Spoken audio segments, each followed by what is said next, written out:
हरियाणा के computer professional की दूसरे दिन भी अपनी मांगों को लेकर हड़ताल जारी। हड़ताल के चलते सभी तहसील और जिला कार्यालय में काम दूसरे दिन भी प्रभावित रहा। पंचकुला के सेक्टर 5 धरना स्थल में अपनी मांगों को लेकर प्रदर्शन किया जा रहा है। हरियाणा कंप्यूटर प्रोफेशनल संघ द्वारा मांग है कि DITS का केंद्रीयकरण करते हुए बजट का प्रावधान किया जाए। इसके अलावा सभी कार्यरत कर्मचारियों के पद संरक्षित किए जाएं।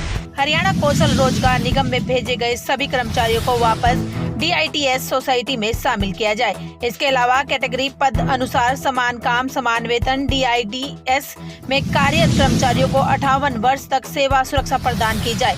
जब भी सरकार रेगुलराइजेशन एक्ट लेकर आती है तो उसमें DITS को शामिल किया जाएगा। हरियाणा कंप्यूटर प्रोफेशनल संघ के प्रदेश अध्यक्ष विजय सिंह ने बताया कि 9 दिसंबर से 12 दिसंबर तक अपनी मांगों को लेकर पैदल यात्रा का कार्यक्रम था और 11 और 12 दिसंबर को सभी जिलों के कंप्यूटर प्रोफेशनल अपनी मांगों को लेकर हड़ताल पर हैं। उन्होंने कहा कि वह अलग अलग जिलों में विभिन्न प्रकार से काम कर रहे हैं। उन्होंने बताया कि उनकी मांगे है कि हरियाणा कंप्यूटर प्रोफेशनल संघ द्वारा मांग है कि DITS का केंद्रीयकरण करते हुए बजट का प्रावधान किया जाए। इसके अलावा सभी कार्यरत कर्मचारियों के पद संरक्षित किए जाएं।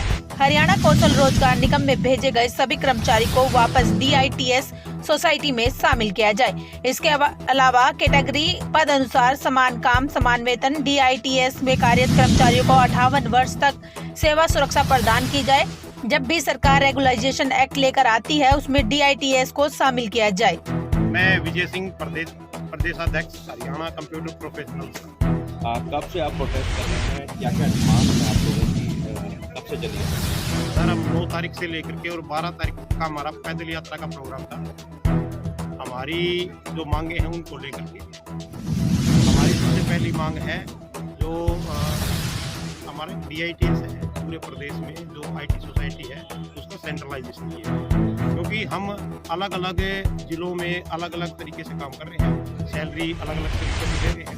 हम ये चाहते हैं कि सेंट्रलाइजेशन हो, पूरे प्रदेश के जितने भी कर्मचारी हैं उनको सभी को इसी से सैलरी मिले और सभी के पद DITS के अंदर ही सर्जित हो और 58 साल तक हमारी नौकरी पक्की हो। और अगर सरकार रेगुलराइजेशन की पॉलिसी लेके आती है तो हमें उसमें तो इस प्रोटेस्ट में कहाँ से जो है क्या रुपये करेंगे? पूरे प्रदेश से हर एक जिले से हमारे साथी आए हुए हैं। हम पूरे प्रदेश में उपायुक्त कार्यालयों में, मंडल कार्यालयों में, तहसीलों में, उप तहसीलों में काम करने वाले कर्मचारी हैं। पूरे प्रदेश से हमारे साथी आए हुए हैं। हमने 9 तारीख से शाहबाद से लेकर के चंडीगढ़ आवास तक, मुख्यमंत्री आवास तक हमने अपनी पैदल यात्रा शुरू की थी, लेकिन 9 तारीख को ही हमें शाहबाद में गिरफ्तार कर लिया गया और हमें बातचीत के लिए वी उमाशंकर जी से टाइम दिया गया था। कल हमारी सबसे पहले तो 12 बजे की यश गर्ग जी से मीटिंग थी, उसके बाद 5 बजे हमारी वी उमाशंकर जी से बातचीत हुई। उन्होंने हमारी बातचीत को सरे से रिजेक्ट कर दिया। भाई आपका जो DITS है उसको हम अबोलिश करेंगे, उसको खत्म करेंगे। लेकिन हमने ये कहा भी आप जब 25-25 साल से कर्मचारी इनके अंदर काम कर रहे हैं तो वो कहाँ जाएंगे? आप खत्म क्यों करना चाह रहे हो? क्या ये सोसाइटी घाटे में चल रही है?